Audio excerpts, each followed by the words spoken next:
Hello everyone, कैसे हैं आप सब। आप सबका स्वागत है आपके चैनल एजुकेशन आसान है। इस चैनल में हम बच्चे सब क्वेश्चंस को बहुत आसानी से करने का तरीका देखते हैं। मैं बहुत कोशिश करती हूँ कि कोई भी क्वेश्चन आपको बहुत आसानी से अच्छी तरह से एक्सप्लेन करके समझाऊँ। आज हम करने जा रहे हैं, हमारा पार्ट 1 चल रहा है, संख्या पद्धति एक्सरसाइज 1.3 चल रही है, पेज नंबर 17 का क्वेश्चन नंबर 3। ये प्रश्न नंबर 2 मैंने पिछले लेक्चर में आपको कराया था। आज हम करेंगे प्रश्न नंबर 3, ठीक है। अब इसमें क्या है बच्चों, जो क्वेश्चन नंबर 3 है, देखो इसमें क्या है, निम्नलिखित को P/Q के रूप में व्यक्त कीजिए, जहाँ P और Q पूर्णांक हैं तथा Q बराबर नहीं है 0 के, ठीक है। अब मैंने आपको हर क्वेश्चन में मैं ये बात समझाती हूँ, कोई भी क्वेश्चन है, आप किसी भी सब्जेक्ट का ले लो, कोई भी आपका है, हिस्ट्री है, ज्योग्राफी है, इंग्लिश है, हिंदी है, तो इसमें कोई भी क्वेश्चन को ना 1-2 बार अच्छी तरह से समझो कि इसमें बताया क्या है, हमें कितना आंसर देना है, कितने नंबर का क्वेश्चन है, हर चीज़ को अच्छी तरह से देख के तब उसका आंसर लिखो। मैथ्स में तो खैर ऐसा नहीं होता कि गणित में कि हमें कितना लंबा देना है, लेकिन और सब्जेक्ट्स में होता है कि ये 3 नंबर का क्वेश्चन है, वही 5 नंबर में आ जाएगा, है ना। ठीक है, अब हमने क्वेश्चन को पढ़ा कि ये निम्नलिखित हैं, मतलब जो नीचे दिए हुए 3 पार्ट हैं, इनको क्या करना है, हमें P/Q के रूप में व्यक्त करना है। ये हमें 0, जैसे ये है 0.6 ऊपर बार दे रखा है, पर हमें व्यक्त करना है P/Q, जहाँ P और Q पूर्णांक होने चाहिए और जो Q है वो 0 के बराबर नहीं होने चाहिए। तो चलो हम स्टार्ट करते हैं। बच्चों आप भी अपनी पेन कॉपी निकाल लीजिए, साथ साथ करिए। कुछ नहीं समझ में आ रहा है तो आप पूछ लीजिए। ये हमारा एक्सरसाइज 1.3 क्वेश्चन नंबर, हमारा प्रश्न नंबर है 3, ठीक है। चलो हम स्टार्ट करते हैं। हमने पहला पार्ट उतारा इसका 0.6 बार, ठीक है। अब 6 के ऊपर लगा है बार। बार का मतलब क्या होता है कि ये जो 6 है ये बार बार रिपीट हो रहा है ना, ये मैं आपको पहले ही बताया था। तो हम क्या करेंगे, इसको हमने माना, इस क्वेश्चन को करने के लिए हम पहले क्या मानेंगे कि जो x है, x बराबर है 0.6, और 6 को ना हम ऐसे लिख लेंगे, बार है ना, इसको ऐसे बार का निशान नहीं लगाएंगे, ऐसे करके लिख लेंगे। ये हो गई हमारी समीकरण नंबर 1, ठीक है बच्चों। इसको क्या मानेंगे हम, समीकरण नंबर 1। ये हमारा फर्स्ट स्टेप हो गया। इसका पहला क्या लेंगे हम, सबसे पहले हम जो क्वेश्चन है वो उतारेंगे। इस तरह के क्वेश्चन में हम ऐसे ये वाली विधि अपनाएंगे, ठीक है बच्चों। इसके बाद क्या करेंगे, जितनी हम क्या करते हैं, बार कितनी संख्या पर लगा है, जो हमारा सेकंड स्टेप है। सेकंड क्या है, फर्स्ट तो हमने x मान लिया, बार हटा दिया और समीकरण नंबर 1 हो गया। जो दूसरा स्टेप है वो क्या है, जैसे मान लो इसमें 1 डिजिट पर ही बार लगा है, ठीक है। हमें ये ध्यान रखना है कितने पे लगा है, बिंदु के बाद 1 डिजिट पे बार लगा है। तो हम क्या करेंगे, दोनों तरफ 10 से गुना करेंगे। तो हम क्या लिखेंगे यहाँ पर, ये लिखेंगे हम, टीचर को तभी समझ में आएगा, और एक्सप्लेन करके करना ना काम अच्छा होता है। दोनों तरफ 10 से गुना करने पर, समझ में आया बच्चों, हमने 10 से गुना क्यों किया, हमने 10 से गुना इसलिए किया, जो बिंदु है, बिंदु के बाद 1 ही डिजिट पर बार लगा है। कोई 2 डिजिट है इसमें, एक ही नंबर दिया हुआ है, तो हम क्या करेंगे, 10 से गुना करेंगे। तो हम क्या करेंगे, जैसे हम 10 से गुना करेंगे तो इधर आ जाएगा 10x, ठीक है। अब क्या होता है बच्चों, ये बराबर का निशान लगाया, तो ये जो दशमलव है वो इस साइड शिफ्ट हो जाएगा। जब हम 10 से गुना करेंगे इस साइड शिफ्ट हो जाएगा, ठीक है, 1, ठीक है। अब क्या होगा, 6 पहले आ गया, बिंदु 6 6 6, ये चलता रहेगा बच्चों। ये हमारा क्या हो गया, समीकरण नंबर 2। 10 से गुना करने पर बच्चों क्या होगा, ये बिंदु इधर शिफ्ट हो जाएगा। अब हम क्या करेंगे, दूसरे समीकरण में से पहले समीकरण को घटा देंगे। जो ये हमारा दूसरा समीकरण है, इसमें से पहले को घटा देंगे। तो हम इसको कैसे लिखेंगे, एक मिनट, इसको दूसरे को ना ऐसे लिख लेते हैं, ऐसे, ठीक है। अब हम क्या करेंगे, इसको ऐसे लिखेंगे, दूसरे में से, ये समीकरण है ना, समीकरण दूसरे में से फर्स्ट पहले को घटाएंगे। ठीक है बच्चों, ये हमारा हो गया। अब जब हम मैथ में एक एक स्टेप लेके आगे चलते हैं ना बच्चों, तो क्या होता है हमारा ना मिस्टेक होने की मतलब बैठता ही नहीं। बहुत ध्यान से हम एक एक स्टेप लेके चलेंगे, हबड़ दबड़ करेंगे तो कुछ नहीं होने वाला, क्वेश्चन गलत हो जाएगा आपका। वैसे बहुत ईजी क्वेश्चन होते हैं ये। देखो अब हम क्या करेंगे, दूसरा समीकरण क्या है हमारा, ये 10x बराबर है हमारे 6.66666। ठीक है, ये हमारा हो गया दूसरा समीकरण। पहला समीकरण क्या था हमारा, ये वाला ऊपर। ठीक है, तो हमारा x बराबर है 0.6666 ऐसे करके, ये हमारा फर्स्ट हो गया। ठीक है, हम इसे घटाएंगे। अब क्या होगा, घटाने पर क्या आएगा, 10x में से एक x गया तो क्या आ जाएगा हमारा 9x। ठीक है, और ये यहाँ पर 6 में से 6 आ गया, अब बिंदु ये सब 0 0 आ जाएगा। ठीक है, मतलब इसके नीचे हमने लिख दिया फिर घटा दिया, तो दशमलव के बाद की जो संख्या है बराबर है तो इसमें कुछ नहीं आएगा। ठीक है, तो हम क्या करेंगे, खाली 6 लिख देंगे। ये तो खाली 0 आ गया, हम कुछ नहीं लिखेंगे। तो ये क्या हो, हमारा 9x बराबर आ गया 6 के। तो हम x कैसे निकालेंगे, x हमारा हो गया 6/9। ठीक है, तो अब इसको 3 से भाग कर लेंगे, 3 दूनी 6, 3 तिया 9, तो हमारा क्या आया बच्चों 2/3। ठीक है, और ये हमारा क्या है x, तो x किसके बराबर आ गया बच्चों 2/3। और हमने x को क्या माना था, देखो x को माना था हमने 0.6। समझ गए आप। इसका मतलब क्या हुआ कि हमने जो ये क्वेश्चन में पूछा था कि इसको हमें p/q के रूप में प्रदर्शित करना है, व्यक्त करना है। ठीक है, तो हमने वो कर दिया। तो सबसे पहले बच्चों हमने क्या किया, इसमें जो संख्या दी गई थी हमने उसको x मान लिया, फिर उसके बाद दोनों तरफ हमने 10 से गुना कर दिया, क्योंकि बिंदु 1 पर ही लगा था। ठीक है, जो बार है वो 1 पर ही लगा था, ये वाला जो बार है ये 1 पर ही लगा था।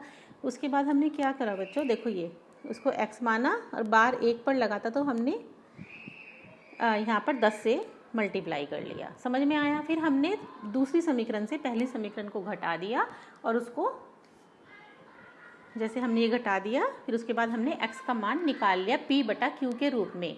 तो हमारा जो p/q का मान आया ये रूप में ये आया, जहाँ पर q क्या है 0 के बराबर नहीं है। बच्चों उन्होंने क्वेश्चन में पहले दिया था कि q 0 के बराबर ना हो, तो इसका मतलब हमारा आंसर बिल्कुल परफेक्ट आया है। जो हमारा q है वो 3 है इसमें, तो ये आंसर हमारा हो गया। तो हमारा ये क्वेश्चन नंबर 3 का पहला पार्ट कंप्लीट हो गया। अब हम करते हैं सेकंड पार्ट। सेकंड पार्ट क्या है हमारा बच्चों, सेकंड है हमारा 0.47। ठीक है, देखो अब हमने उतारा क्वेश्चन 0 बिंदु,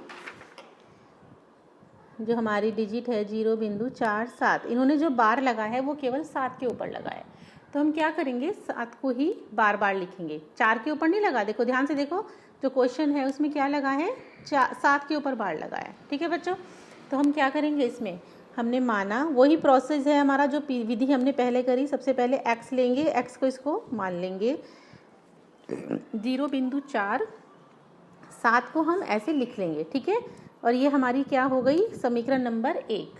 ठीक है, 7 कई बार आएगा क्योंकि 7 पर बार लगा हुआ है। अब हमने क्या किया, हमने देखा बार कितनी बिंदी पर लगा हुआ है, कितने डिजिट पर लगा हुआ है 1 पर, तो 10 से गुना होगा। तो हम क्या लिखेंगे, समझ में आया 10 से गुना क्यों होगा, जबकि यहाँ पर 2 नंबर दे रखे हैं। पहले वाले में 1 नंबर था, लेकिन इसमें 2 नंबर हैं, 2 नंबर दे रखे हैं, लेकिन बार तो बच्चों 1 पर ही लगाए ना, तो दोनों तरफ हम 10 से ही गुना करेंगे। दोनों तरफ 10 से गुना करने पर, अगर आप ऐसे डिटेल में लिखोगे ना तो आपको बहुत अच्छे मतलब एक्सप्लेन होगा।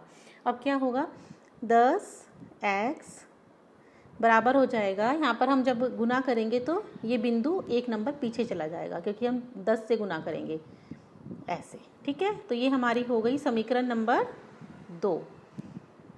ठीक है, ऐसे। अब हम वही पहले वाला प्रोसेस क्या था, इसके बाद समीकरण 2 में से समीकरण 1 को घटाएंगे, ये आपको लिखना है। ये मैथ्स में बहुत ज़्यादा आता है लिखने का प्रोसेस, और खैर देखो क्वेश्चन भी अच्छा लगता है करा हुआ। फिर हम क्या करेंगे, 10x बराबर हो गया हमारे पहले दूसरी समीकरण थी ना ये वाली, ये हमने उतार ली। ठीक है, पहली समीकरण हमारी x बराबर था 0.4777। ठीक है, ठीक है। अब हमने ये घटाया तो क्या आया हमारा, 10x में से x गया 9x।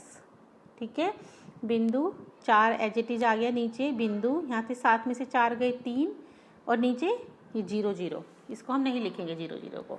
तो 9x बराबर 4 बिंदु 3, तो x किसके बराबर आ गया 4 बिंदु 3 बटे 9। ठीक है, अब हमें क्या करना है, बिंदु हटाना है ये, तो हम क्या करेंगे, बिंदु हटाना पड़ेगा तो हम ऊपर नीचे 10 से गुना करेंगे। अब 10 से क्यों करेंगे, हम 10 से इसलिए गुना करेंगे बच्चों क्योंकि यह बिंदु फिर हमारा जो है ना ये इधर चला जाएगा 3 के पीछे। ठीक है, अब वो आपको एक प्रोसेस और भी पता हो क्या होता है, अगर यहाँ से हम स्टार्ट करते हैं। ठीक है, अगर जितने पर भी, जैसे मान लो ये मैं आपको यहाँ करके दिखाती हूँ, ये हमारी डिजिट दे रखी है, नंबर है 4 बिंदु 3। अगर हम यहाँ से बिंदु हटाएं, एक प्रोसेस ये भी है, तो क्या होगा, यहाँ से देखते हैं हम कितने बिंदु के बाद है बिंदी, कितने नंबर के बाद बिंदी है, यहाँ पर एक ही नंबर है 3, तो क्या आएगा नीचे 10, इस बिंदी को हटाने पर 10। और अगर हमारा जैसे 43/10 है, अब क्या है इसमें, अगर हमें बिंदु लगाना है, कितनी नंबर है नीचे, 1 0 है, तो एक नंबर के बाद बिंदु लग जाएगा, ऐसे होता है ये। समझ में आया, ऐसे भी कर सकते हो वरना 10 से गुना भी कर सकते हो। अब आपने ये बिंदु हटाया, नीचे क्या आ गया 1 10, क्योंकि क्यों आया 1 0, क्योंकि एक बिंदु के बाद एक नंबर के बाद बिंदु है, तो क्या आ गया हमारा x किसके बराबर आ गया 43/90। ये हमारा हो गया इसका सेकंड पार्ट का आंसर। क्लियर हुआ बच्चों ये बिंदु वाला? अगर नहीं समझ में आया तो कमेंट बॉक्स में पूछ लीजिएगा, मैं आपको एक बार और क्लियर कर दूंगी। ये हमारा थर्ड पार्ट। अच्छा, थर्ड पार्ट क्या है ये भी कर लेते हैं फटाफट। 0.001, देखो इसमें 3 के ऊपर बार लगा हुआ है, 3 नंबर के ऊपर, देखा आपने क्वेश्चन में 3 नंबर के ऊपर। अब समझ गए होंगे आप इसका मतलब क्या है, तो वही करेंगे हम। माना सबसे पहले x बराबर है हमारा 0.001 है ना ये, तो अब हम क्या करेंगे, बार हटा देंगे इसमें से। x बराबर क्या हो गया हमारा 0.001, जितनी बार जिसके ऊपर बार आता है वो उतना ही रिपीट होगा, तो इसमें तीनों नंबर रिपीट होंगे 001 001, तो ये क्या हो हमारा समीकरण नंबर 1। अब क्या होगा, अब आपने देखा 3 बार के ऊपर, 3 संख्याओं के ऊपर बार है, तो हम क्या करेंगे इसको 1 2 3 0 आ गई तो हम 1000 से गुना करेंगे दोनों तरफ। ठीक है, तो हम क्या करेंगे, लिखेंगे यहाँ पर, ये समझने वाली बात है, हमने जो ऊपर वाले क्वेश्चन हैं उनमें दोनों में 10 से गुना करी क्योंकि बार 10 पे आए, एक संख्या पर आ रहा था।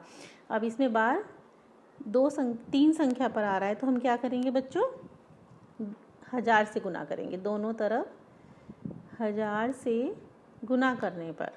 ठीक है, अगर बच्चों इसमें 2 नंबर पे बार आ रहा होता तो हम 100 से गुना करते। आगे क्वेश्चन आएंगे इस टाइप के गुना करने पर। ठीक है, अब यहाँ आया हमारा 1000x, एक 0 कम लग गई, हाँ ये 1000x। ठीक है, अब हमने यहाँ पे करा, जब 1000 से गुना करेंगे तो ये जो बिंदु है ये 3 के पीछे चला जाएगा, 3 डिजिट के पीछे, 3 संख्या के पीछे, क्योंकि हम 1000 से गुना कर रहे हैं। जितनी 0 से गुना करते हैं बिंदु उतने ही नंबर के पीछे चला जाता है। आगे क्लियर हुआ? अगर हमने 10 से गुना करा था तो हमारा जो बिंदु था 1 नंबर के पीछे गया था, इसमें क्या था 1 2 3 नंबर के पीछे, तो क्या आएगा हमारा एक बिंदु, फिर वही स्टार्ट हो जाएगा 001 001। क्लियर हुआ? 10,000 से गुना करने पर क्या हुआ बच्चों, ये हमारा हो गया। ठीक है, अब नेक्स्ट प्रोसेस क्या है हमारा, हमें पता है समीकरण 2 में से एक को घटाएंगे ऐसे। ठीक है बच्चों, ये हम घटाएंगे। अब हम क्या करेंगे, 1000x बराबर है हमारे समीकरण, ये हमने 2 उतार ली, 001 001। ठीक है, ठीक है। अब हम इसमें क्या करेंगे, पहली समीकरण थी हमारी x किसके बराबर था बच्चों, 0 बिंदु है ना, 001 0 0 1, ये हमारी समीकरण नंबर 1 है। ठीक है, अब यहाँ जगह थोड़ी कम पड़ रही है। अब हमारा क्या आ गया, इसमें से हमने घटाया तो ये हमारा आ गया 999, क्योंकि एक ही नंबर घटेगा ना, 1x घटाया तो 999 कितना आ गया, 1 उतार लिया हमने, 1 में से गया तो 1 आ गया, यहाँ से 0 गया, ये सब 0 आ जाएगा, तो क्या आ गया हमारा बराबर 1, 1 आ गया। तो x किसके बराबर हो जाएगा, 1/999। तो ये हमारा p/q के रूप में ये व्यक्त हो गया और ये हमारा आंसर है। इस क्वेश्चन का लास्ट पार्ट है जिसमें q 0 के बराबर नहीं है। ठीक है, अब ये समझ में आ गया पूरा क्वेश्चन। कहीं कुछ पूछना हो तो पूछ लीजिएगा, कोई मेथड नहीं समझ में आया हो। अब हम जो है इसे नेक्स्ट लेक्चर में क्वेश्चन नंबर 4 करेंगे, ये आप रिवाइज कीजिएगा। Okay, bye.